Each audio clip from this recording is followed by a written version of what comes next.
photos to the left. Just got back from the expo. It was good fun. So we went in to collect our bibs, and luckily one of the perks of being blind is you don't have to wait in queues. There was a special lane, special access for us, so we went in and got our bib numbers straight away. And then we just wandered around the expo, saw a few of the stores, got a free Radox, which is pretty nice, and managed to find our name on the wall where they have all the names of all the entrants, and got our finishers t-shirt. So a good experience for my first ever expo, I would say. So here is my race number, the bag that it came in, which is also the drop-off bag thing. And here is the finishers t-shirt, which I'm sure looks lovely.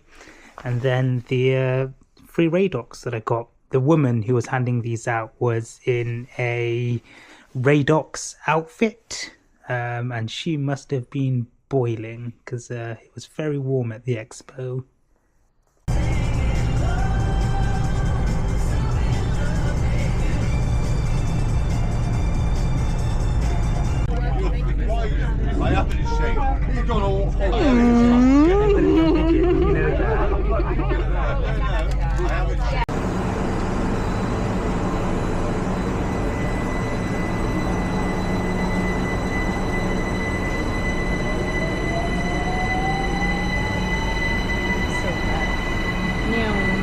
I like the sound effects.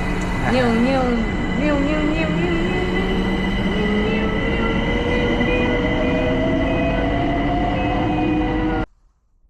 Just got into the apartment, so I'm going to give you a quick tour.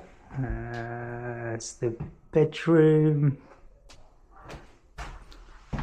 Of course, got to show you the bathroom and the toilet. And then here is the living room, dining room and kitchen.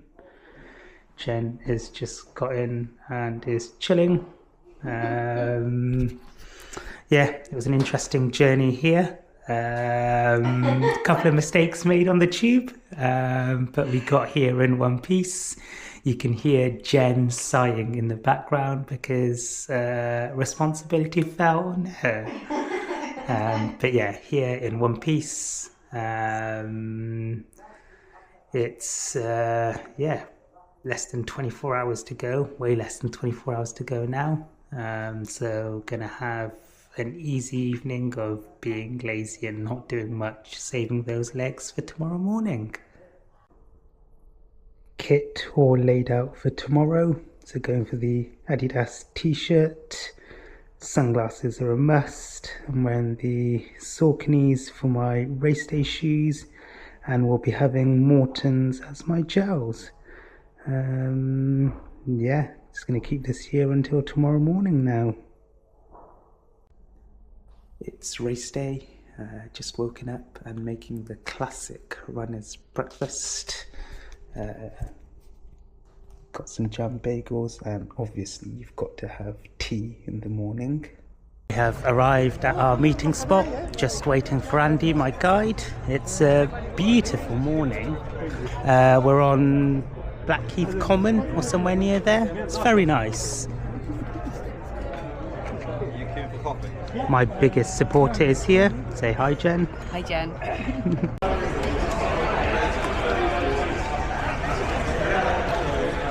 We have been granted access to the accessibility tent, which means no waiting for toilets, and sitting in relative comfort.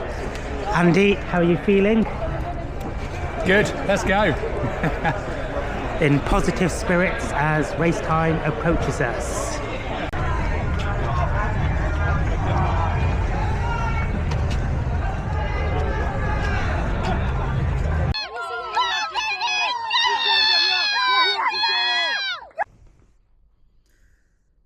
Let's talk about London. So firstly, the medal. It is pretty heavy. It's got some weight to it. And this is the finishers t-shirt. It's the first time wearing it. This is being recorded a few days after. So yeah, let's get into it. London was an experience. You know, the start was great. Like I said, we had the accessibility tents. It was nice, relaxed, no queuing for toilets, and it seemed like it was going to be a lovely day. The sun was out. It felt good, and we started, and that's sort of when it all went wrong. Um, Everyone said London would be loud. And when I did Manchester, I thought, that was loud. But nothing prepared me for how loud London would be. It was just so overwhelming. And added to the fact that it was congested. There are people around you every step of the way.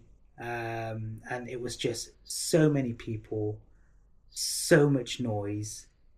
For me, not being able to see, it was just an overwhelm of the senses, trying to tune into what my guide was saying, trying to process what I'm doing, trying to run at a specific time. It was just all too much.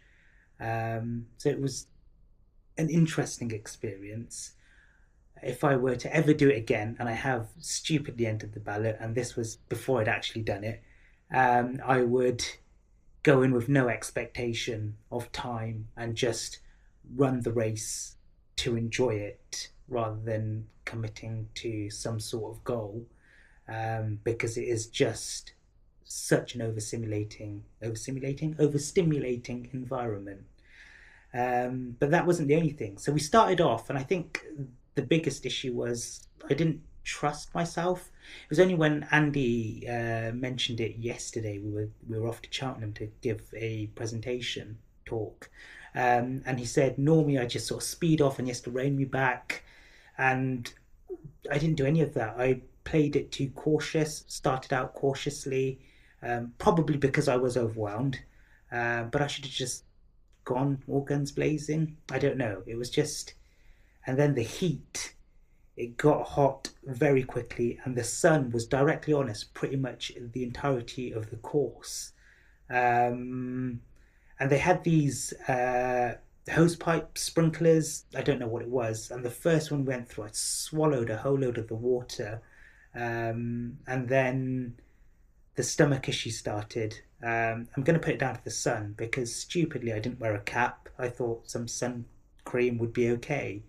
And by mile 14, I was saying to Andy, I need to find a toilet soon because I really need to throw up. And because you're just surrounded by runners and spectators on either side, it's not like you can just sort of stop to the side and throw up because, yeah, I wouldn't know who I would be hitting or if I would get it all over myself. So I wanted to find a toilet. And TMI, it came out of both ends. And it was horrendous. I was in the toilets for about 15 minutes and I could hear Andy just constantly asking if I was all right and me trying desperately to say I was sort of okay, but in fact I was not okay. And then, that happened at mile 15, which meant there were 11 more miles to go. And once you've thrown up and you've been ill, you just want to crawl into bed. But I knew I had to run the rest of the marathon, and I couldn't take on any more gels. I just didn't want to risk it really. And so the next 11 miles were a slog. But, credit to myself, I continued and I didn't drop out and I did those 11 miles despite having no energy, feeling extremely ill, and just being overwhelmed. So I didn't get the time that I wanted, but my mental strength and reserve sort of increased, and I proved to myself that I could make it in a tough situation. Nothing was going for me, especially towards the end. And yet I didn't give up. I continued, I persevered, and I've learned a lot about myself. Firstly, noise and people are not the best environments for me. So my next marathon will have to be a quieter one. I'm smiling because I'm already thinking about my next marathon. It has not put me off. I've learned a lot about myself. And this journey is going to continue, and I'm going to get where I want to. Nothing's going to stop me. I'm going to keep on going. I'm a very, very stubborn person. But yeah, it was a tough race. I learnt lots, but I'm extremely proud of myself to have completed it. And I got a PB. I'm making it sound like it was all doom and gloom, but I got a PB, despite, not wasting 15 minutes of it, but 15 minutes were, yeah, wasted time where I was throwing my guts out. So it was a win. It was difficult circumstances, difficult scenario, but I have not been put off. And just a massive thanks again to Andy, who, guided me through. He also said it was much louder this year, much hotter this year. But yeah, we did it. We did the training. The training block was solid. I've got no complaints about that. I should have hit my time, but it just did not work out this time. But, it's a good thing about marathons. They happen all the time. So I will do another one. I've got a call with my coach tomorrow, and we will discuss next steps and what the future may hold. Around that.